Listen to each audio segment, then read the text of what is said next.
Assalamualaikum warahmatullahi wabarakatuh.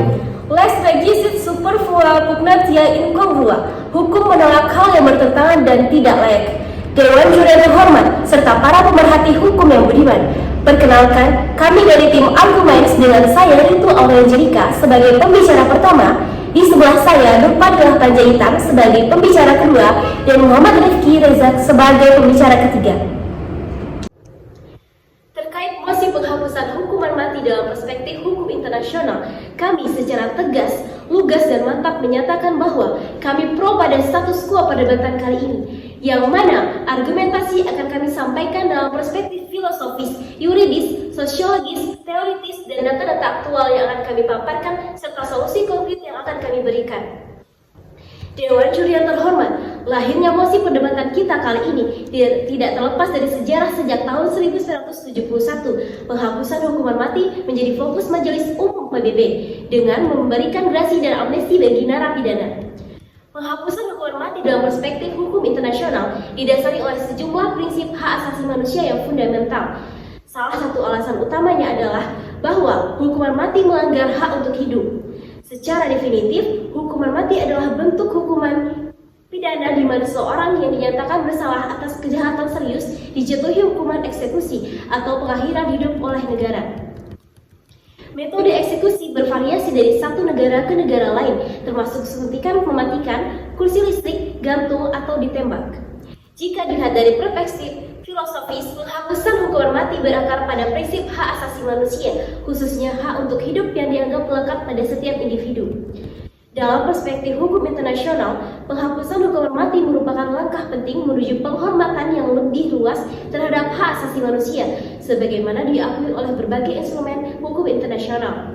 Berdasarkan pasal 3 Deklarasi Universalitas Hak Asasi Manusia (DUHAM), selain itu, Konvensi Internasional tentang Hak-Hak Sipil dan Politik ICCPR, khususnya dalam protokol opsional kedua, mendorong negara-negara untuk menghapus hukuman mati. Dalam konteks yuridis ini, penghapusan hukuman mati dipandang sebagai wujud komitmen negara-negara terhadap perlindungan hak-hak mendasar yang tak dapat dicabut, serta bagian dari upaya memperkuat sistem peradilan yang lebih adil dan berkemanusiaan. Dewan Juri yang terhormat, secara sosiologis, masyarakat semakin menyadari pentingnya perlindungan hak asasi manusia, mendorong penolakan terhadap praktik hukuman mati yang dianggap tidak manusiawi.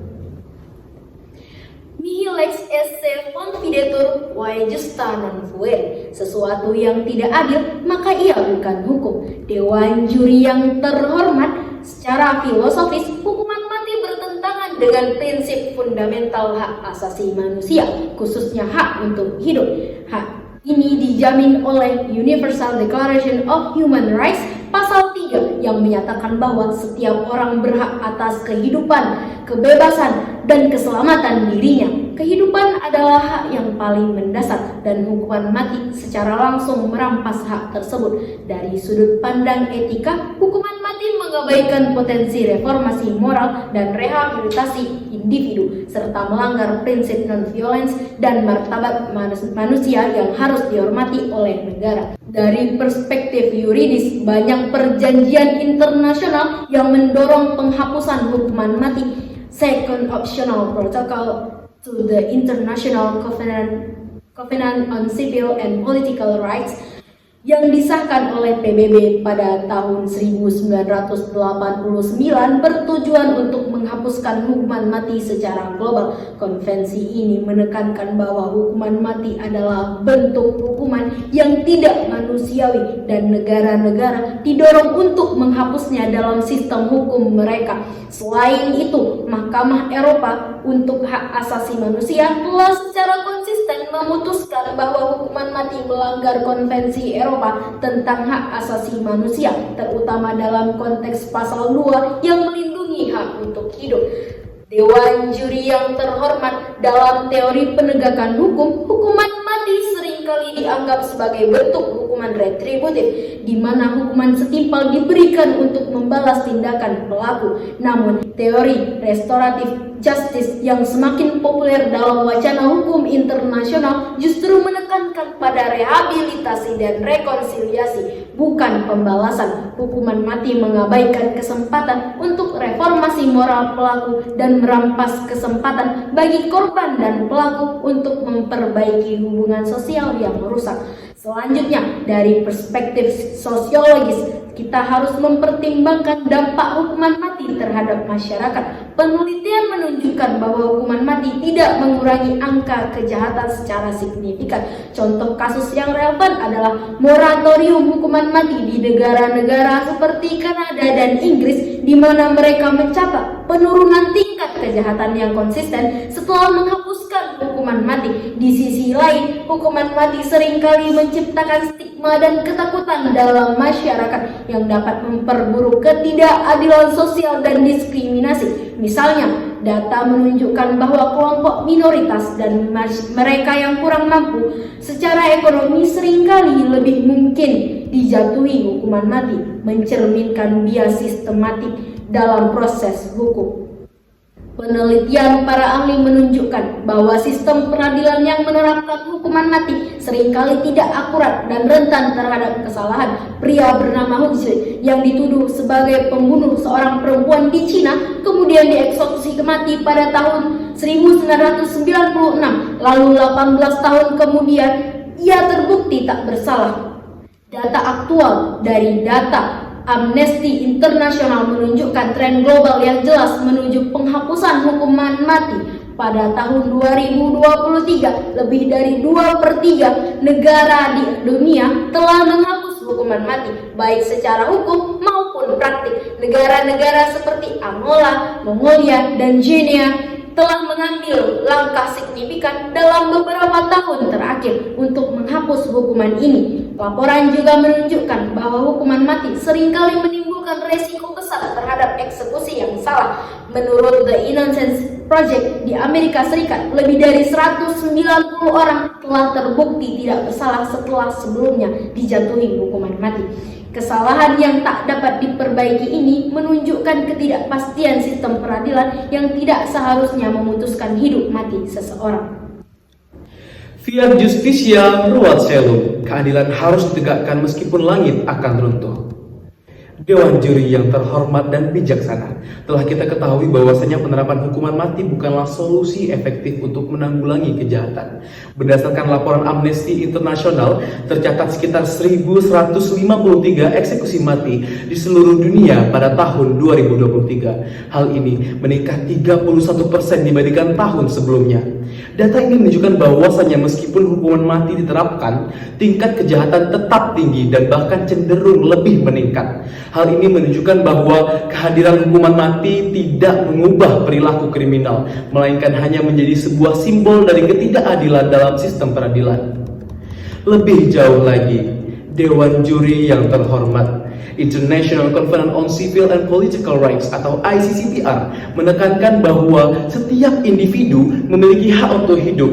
Hukuman mati jelas merupakan bentuk perampasan hak hidup yang fundamental. Hal ini melanggar prinsip-prinsip hak asasi manusia.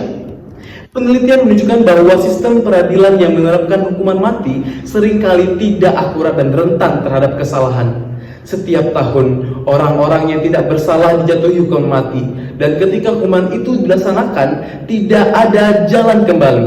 Dalam banyak kasus, orang yang tidak bersalah terpaksa menanggung konsekuensi dari kesalahan sistematik yang seharusnya diperbaiki. Hal ini menunjukkan betapa rentannya kehidupan manusia dalam sistem hukum yang menerapkan hukuman mati.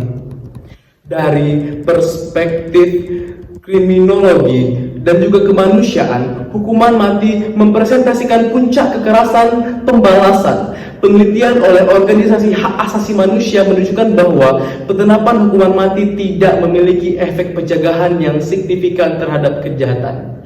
Dr. Robert Harris, seorang kriminolog internasional, berpendapat bahwa keberadaan hukuman mati tidak hanya mengurangi angka kejahatan, sebaliknya pendekatan rehabilitatif terbukti lebih efektif dalam mengurangi tingkat kejahatan jangka panjang. Hal ini menunjukkan bahwa strategi yang lebih fokus pada rehabilitasi, pendidikan, dan reintegrasi sosial cenderung menghasilkan dampak positif yang lebih besar, tidak hanya bagi individu yang terlibat, akan tetapi juga bagi masyarakat secara keseluruhan. Salah satu contoh yang menggarisbawahi bahaya hukuman mati adalah kasus Cameron Todd Willingham yang dihukum mati di Texas pada tahun 2004 karena dugaan membakar rumahnya yang mengakibatkan kematian 3 anaknya. Setelah dieksekusi, penyelidikan lebih lanjut menunjukkan bahwa bukti yang digunakan untuk menjatuhkan hukuman kepadanya didasarkan pada analisis kebakaran yang cacat dan tidak pada ilmiah. Hal ini menunjukkan penyelidikan baru mengungkapkan bahwa tidak ada bukti yang mendukung klaim bahwa kebakaran itu disengaja. Dewan juri yang terhormat, kasus Willingham menjadi contoh dramatis dari kesalahan sistem peradilan yang tidak dapat diperbaiki. Setelah eksekusi dilaksanakan dan masih banyak lagi kasus-kasus yang sama. Hal ini menegaskan risiko fatal dari penerapan hukum mati dan pentingnya memastikan bahwa setiap individu memiliki kesempatan untuk mendapatkan keadilan yang sebenarnya sebelum hukuman dijatuhkan. Dewan juri yang terhormat, di era globalisasi ini kita harus mengedepankan nilai-nilai kemanusiaan dan juga nilai keadilan, yang mana penghapusan hukuman mati bukan sekedar langkah hukum, akan tetapi juga pernyataan moral yang jelas. Kita memiliki kehidupan, pengampunan, dan juga kesempatan untuk memperbaiki diri. Ini merupakan langkah-langkah menuju masyarakat yang lebih sejahtera dan juga lebih beradab, di mana keadilan tidak hanya diukur dari hukuman, tetapi dari kesempatan untuk memperbaiki kesalahan dan menjalani kehidupan yang bermartabat. Selain itu, penting untuk diingat bahwa penghapusan hukuman mati juga menciptakan ruang bagi dialog yang lebih konstruktif tentang bagaimana kita menangani kejahatan dan pelanggaran hukum dalam masyarakat kita. Dengan mempertimbangkan semua argumen dan pendapat para ahli, kita menegakkan keadilan yang sesungguhnya yang menghargai hak setiap individu untuk hidup. Dengan langkah-langkah penghapusan hukuman mati, kita tidak hanya melindungi mereka yang terancam hukuman mati, akan tetapi juga mengedukasi masyarakat tentang nilai-nilai pengampunan dan rehabilitasi, menciptakan lingkungan di mana semua orang memiliki kesempatan untuk berkontribusi positif terhadap masyarakat. Ini adalah jalan menuju masa depan yang lebih baik, di mana keadilan dan kemanusiaan berjalan beriringan. Dalam menyimpulkan debat ini, kami dari tim Arguminds yang berdiri di posisi pro menyatakan dengan mempertimbangkan argumen-argumen tadi, jelas bahwa penghapusan hukuman mati tidak hanya sejalan dengan komitmen internasional terhadap hak asasi manusia, tetapi juga akan memberikan dampak positif bagi struktur sosial kita. Dewan juri yang terhormat, mari kita beralih ke pendekatan yang lebih manusiawi dan rehabilitatif daripada menghukum dengan cara yang tidak dapat diubah. Sistem peradilan yang berfokus pada rehabilitasi dan reintegrasi terbukti lebih efektif dalam mengurangi angka kejahatan. Dengan menghapus hukuman mati, kita dapat mengalihkan fokus pada pendidikan, program rehabilitasi, dan pencegahan yang berpotensi menciptakan masyarakat yang lebih aman dan lebih sejahtera. Kami mengajak seluruh pihak untuk bersama-sama membangun masyarakat yang lebih adil bagi semua individu. Dewan juri yang terhormat, berdasarkan pemaparan pembicara pertama, kedua, dan ketiga, bisa dilihat bukan pembicara yang mencari fakta, tapi faktalah yang berbicara. Sekali lagi, kami menyatakan dengan tegas, lugas, dan mantap bahwa kami tetap berada pada posisi pro dalam status quo perdebatan kali ini. Lomba debat bersama teman bertemu juri dan rupawan selesai sudah sesi kesimpulan dengan harapan tim kami dapat dimenangkan. Wassalamualaikum warahmatullahi wabarakatuh.